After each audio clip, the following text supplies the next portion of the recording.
हमने पहले ही आपको कहा था कि मनीष कश्यप भारतीय जनता पार्टी ज्वाइन किए हैं तो बिहार वासियों के लिए काफ़ी यूज़फुल होगा। जो लोग कह रहे थे कि मनीष कश्यप पश्चिमी चंपारण से चुनाव लड़ने से इनकार गए, मनीष कश्यप पलटी मार गए, तो मनीष कश्यप नीतीश कुमार से भी बड़ा पलटूमार है। मनीष कश्यप के ऊपर तरह तरह के इल्ज़ाम लगते रहे, लेकिन मनीष कश्यप ने उन सभी इल्ज़ामों को खारिज करते हुए आगे बढ़ने का काम किया और उसके बाद मनीष कश्यप ने भारतीय जनता पार्टी ज्वाइन कर ली। मनीष कश्यप ने भारतीय जनता पार्टी ज्वाइन करने के बाद भारतीय जनता पार्टी को दिखाया कि आखिर मनीष कश्यप क्या चीज़ है। उसने दिखाया कि किस प्रकार से लोकसभा चुनाव में भारतीय जनता पार्टी को किस प्रकार से कितनी सीटों पर जीत दिलाने में सहयोग करते हैं। मनीष कश्यप ने स्टार प्रचारक बनकर के भारतीय जनता पार्टी के तमाम एमपी के लिए प्रचार प्रसार किए, जिसमें दिल्ली के लोकसभा 7 सीटें हैं, लगभग सभी सीटों पर उसने प्रचार प्रसार किए और सभी पर रिजल्ट बेटर से बेटर रहा। अगले साल राज्य में विधानसभा चुनाव होने हैं। इससे पहले नीतीश कुमार ने सबसे बड़ा दांव चल दिया है और आपको बता दें कि मनीष कश्यप ने कहा था कि हम जो है भारतीय जनता पार्टी ज्वाइन कर रहे हैं तो बिहार के अंदर कम से कम 10 लाख लोगों को रोजगार 2025 विधानसभा चुनाव तक जरूर देंगे। और इस पर पूरी तरह से सम्राट चौधरी से भी मनीष कश्यप ने बात की और सम्राट चौधरी जी को उन्होंने पूरा गणित समझाया कि अगर हमें 2025 विधानसभा चुनाव बिहार का जीतना है तो इसके लिए हमें बिहार के अंदर सिर्फ रोजगार, जैसा कि विपक्षी पार्टी ने खटाखट 1,85,100 का जो नीति निकाला था, जो गारंटी पेपर निकाला था, उस गारंटी पेपर को हम खटाखट नौकरी में कन्वर्ट करेंगे, रोजगार में कन्वर्ट करेंगे और पहले हम देंगे, उसके बाद जो है लोगों को दिलासा दिलाएंगे, उसके बाद हमारी जो है सारी की सारी लक्ष्य पूरा हो जाएगी। इसी बात को लेकर के सम्राट चौधरी जी ने नीतीश कुमार जी से बात की है। अब नीतीश कुमार जी ने पूरी तरह से प्लानिंग सेट कर ली है। बिहार के मुख्यमंत्री नीतीश कुमार ने रोजगार को लेकर के बड़ा ऐलान किया है। उन्होंने कहा है कि वर्ष 2024-25 तक 12 लाख से अधिक लोगों को सरकारी नौकरी दी जाएगी। वहीं एक वर्ष के भीतर 11 लाख से अधिक लोगों को सरकारी नौकरी दी जाएगी। 7 निश्चयी 2 के अंतर्गत जो है 5.18 लाख नियुक्तियां हो चुकी है। इसके अतिरिक्त 1.99 लाख नियुक्ति पत्र वितरण के लिए तैयार हैं। इसके साथ ही 5.17 लाख नियुक्तियों के विरुद्ध नियुक्ति प्रतिक्रियाधीन है।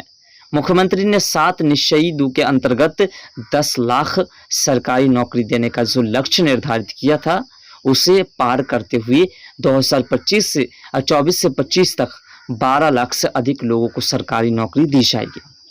कुल मिलाकर के मनीष कश्यप ने सम्राट चौधरी जी से बात की कि आज से जो है वर्तमान में आप और हमारे बिहार के मुख्यमंत्री से नीतीश कुमार जी 2 ही लोगों के ही कार्य से सारा का सारा गणित से हो सकता है।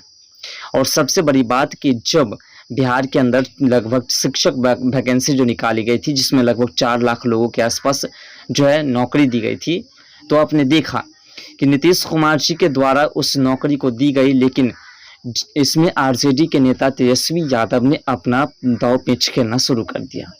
तो उसी प्रकार से अगर हम बिहार के अंदर विधानसभा चुनाव में नीतीश कुमार जी को दबाव डालते हैं, नीतीश कुमार जी को जबरदस्ती नौकरी दिलवाते हैं, तो जो 2025 विधानसभा चुनाव होगा उसमें हमारी पार्टी यानी कि भारतीय जनता पार्टी को बेहतरीन से बेहतरीन वोट मिलेंगे और बेहतरीन से बेहतरीन वोट मिलेंगे तो फिर हमारी सरकार बनेगी।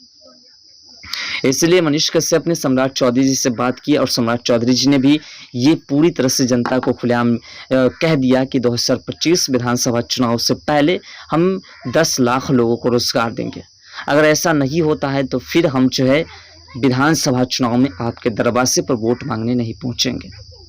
इसी भी 7 निश्चयी 2 के अंतर्गत इस 10 लाख रोजगार देने का लक्ष्य निर्धारित किया गया था। अब तक 7 निश्चयी 2 के अंतर्गत 22 लाख से अधिक रोजगार सृजित किए जा चुके हैं। आने वाले 1 वर्ष में 11 लाख से अधिक रोजगार के अवसर सृजित किए जाएंगे। नियुक्ति करने वाले विभिन्न आयोग को 2.11 लाख नियुक्तियों की अधिसूचना भेजी जा चुकी है। इसके अतिरिक्त अगले 1 माह के भीतर 2.34 लाख नियुक्तियों का जो अधियाचना है विभिन्न आयोग को भेजी जाएगी और 72,000 नियुक्ति जो है होने वाली है। इसके अनुसार आप देखा जाए तो लगातार जो है जिस प्रकार से वैकेंसीज का लाइन लगा चुके हैं, लगातार जो है लोगों को रोजगार की बात जो है अब इस कदर करना शुरू कर दिए बिहार के मुख्यमंत्री और बिहार के उप मुख्यमंत्री कि ऐसा लग रहा है कि 2025 का जो विधानसभा चुनाव होगा उसमें विपक्षी पार्टी को एक भी सीट नहीं मिलने वाली है। हाँ, ये हो सकता है कि विपक्षी पार्टी जिस प्रकार से इस साल जो है खटाखट जो है घोटाला किए हैं, उस प्रकार की कोई नई रणनीति चलेंगे तो शायद जनता जो है फिर से उसी जाल में फंस करके विपक्षी को कहीं सपोर्ट कर दे। आप भली भांति जानते हैं कि 2024 का जो लोकसभा चुनाव हुआ है, इस लोकसभा चुनाव में कहीं ना कहीं विपक्षी पार्टी को जो मजबूती मिली है, उस मजबूती की मेन वजह है कि विपक्षी पार्टी ने जनता को लालच दिया कि जैसे ही हम जीतेंगे वैसे ही आपके अकाउंट्स में 8500 रुपये महीने और 1 लाख रुपए सालाना जाएंगे। इस लालच में जनता ने तुरंत वोट देना शुरू कर दिया और उसका परिणाम आज जनता जो है पूरी तरह से देख रहे हैं। लेकिन जो वादे किए कांग्रेस ने, उस वादे को लेकर के विपक्षी पार्टी को अच्छी खासी वोट मिली, अच्छी खासी सीटें मिली और अच्छी खासी पकड़ मजबूत बनी और इसलिए उसने इस तरह से 200 पार करने का जो टारगेट है वो भी पूरा कर पाया। वरना 100 के अंदर में तमाम जितने भी विपक्षी इंडी अलायंस के घटक दल हैं वो सभी के सभी सिमट जाते हैं। कांग्रेस पार्टी अगर 99 सीट पर पहुंची है तो इसमें सिर्फ कांग्रेस पार्टी की वही गारंटी पेपर है, लोगों को लालच देने वाली है और जनता भी आज के समय बेवकूफ़ है जो उस लालच में जाकर के फंस जाते हैं और उसके बाद जब उसके दरवाजे पर पहुंचते हैं, उस जो लालच दी हुई है उसको मांगने के लिए तो फिर उसे लात मार करके भगाती आती है।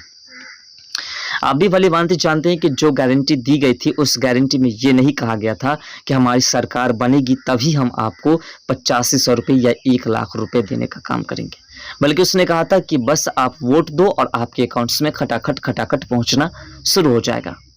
ये नहीं कहा गया था कि कांग्रेस अगर सत्ता में आती है, सरकार बनाती है तो फिर जो आपसे हम वादा कर रहे हैं उस वादा को पूरा किया जाएगा। तो इसीलिए जनता को बेवकूफ़ बनाए गए और जनता भी उस वक्त इस बात पर गौर नहीं किए कि आखिर इसकी सरकार बनेगी या नहीं बनेगी।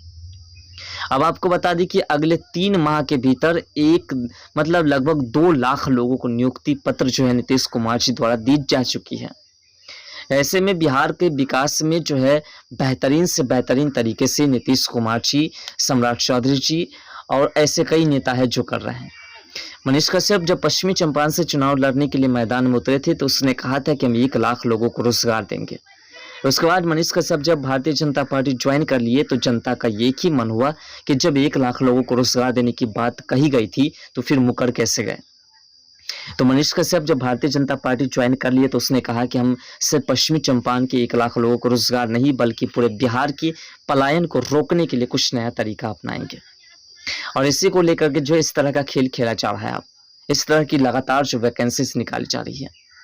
विधानसभा सत्र में शख्स कानून लाएगी सरकार, इसकी भी आलोचना की जा रही है, इसकी भी चर्चाएं जोरों शोर से हो रही है। प्रश्न पत्र लीक नहीं हो इसके लेकर के सरकार जल्द ही एक सख्त कानून लाएगी। मुख्यमंत्री नीतीश कुमार ने सोमवार को निर्देश दिया कि इससे संबंधित जो प्रस्ताव आगामी विधानसभा सत्र में ही लाया गया जाए। नियुक्ति को आयोजित होने वाली परीक्षाओं में पूर्ण पारदर्शिता बनी रहे, परीक्षा में किसी प्रकार की अनियमितता और प्रश्न पत्र लीक न हो। विभिन्न विभागों द्वारा आने वाले 1 साल के भीतर विभिन्न पदों पर होने वाली नौकरियों को ले अधिकारियों के साथ बैठक के दौरान उन्होंने यह बात की। कुल मिलाकर के मनीष कश्यप ने भी कहा था कि बिहार के अंदर जो पेपर लीक की समस्या बताई जा रही है, उस पेपर लीक की समस्या को हम समाधान निकालने के लिए हमारी जितने भी भारतीय जनता पार्टी समेत हमारे बिहार के मुख्यमंत्री, उप मुख्यमंत्री सभी लोग मिल करके एक प्लान सेट कर रहे हैं। और ऐसा प्लान सेट कर रहे हैं कि परीक्षा हॉल हो या किसी भी क्षेत्र में जब एग्जाम्स होंगे तो पेपर लीक की कोई प्रतिक्रिया वहां तक नहीं पहुंचेगी। हर एक विभाग को पारदर्शी तरीके से देखा जाएगा। किसी भी विभाग में किसी भी जो पदाधिकारी है उसके द्वारा पेपर लीक करने पर उसको जो सख्त से सख्त सजा मिलेगी और शासक को जो भी पेपर लीक्स करेंगे उसकी जानकारी सरकार को खुद ही खुद मिल जाएंगे।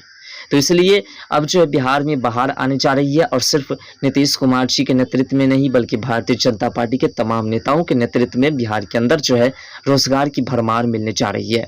लगभग 2025 विधानसभा चुनाव से पहले लगभग 12 लाख से अधिक लोगों को रोजगार मिल जाएगी। साथ साथ बिहार में जो है कई कंपनीज, फैक्ट्रीज वगैरह भी बैठने जा रही है। ऐसे में बिहार में जो है 3-4 ऐसे नेता हैं जो बिहार को बदलने की कोशिश में लग चुके हैं। आपके हिसाब से क्या लग रहा है कि 2025 विधानसभा चुनाव तक बिहार के पलायन को कितना प्रतिशत रोका जा सकता है? अपना राय कमेंट